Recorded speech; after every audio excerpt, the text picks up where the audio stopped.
അസ്സലാമു അലൈക്കും വറഹ്മത്തുള്ള. ഒരു ഉമ്മക്ക് നാവിൽ ക്യാൻസർ ബാധിച്ചതിനെ സംബന്ധിച്ച് നമ്മളൊരു വീഡിയോ ചെയ്തിരുന്നു. ആ ഉമ്മയുടെ സർജറിക്ക് ഏകദേശം 3 ലക്ഷം രൂപയോളം ചെലവ് വരുന്നുണ്ട്. എന്നാൽ ആ വീഡിയോയിലൂടെ നമുക്ക് ലഭിച്ചത് 50,000 രൂപയിൽ താഴെ മാത്രമാണ്. എന്തുകൊണ്ടാണ് ആളുകൾ സഹായിക്കാത്തത് എന്ന് എനിക്ക് മനസ്സിലാവുന്നില്ല. ഇനി ആ ഉമ്മക്ക് പ്രായമായതുകൊണ്ടാണോ ആളുകൾ സഹായിക്കാത്തത്? പ്രായമായാലും ഇല്ലെങ്കിലും വേദന എല്ലാവർക്കും ഒരുപോലെയാണ്. അതുകൊണ്ട് പ്രായമായ ഉമ്മയാണ് എന്ന് കരുതി ആരും ആ ഉമ്മയെ തള്ളിക്കളയരുത്, ചേർത്ത് പിടിക്കണമെന്ന് അറിയിക്കുകയാണ്. നാളെ ചൊവ്വാഴ്ചയായിരുന്നു ഓപ്പറേഷന് കൊണ്ടുപോകേണ്ട തീയതി. പക്ഷെ നമുക്ക് പണം എപ്പോഴും ഒത്തിട്ടില്ല.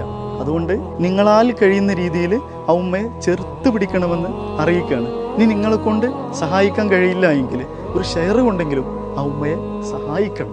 അള്ളാഹു സുബ്ഹാനഹു വ തആല എത്രയും പെട്ടെന്ന് ആ ഉമ്മക്ക് ശിഫ നൽകി അനുഗ്രഹിക്കുമാറാകട്ടെ. ഇനി ഗൂഗിൾ പേയിലൂടെയും ഫോൺ പേയിലൂടെയും പണം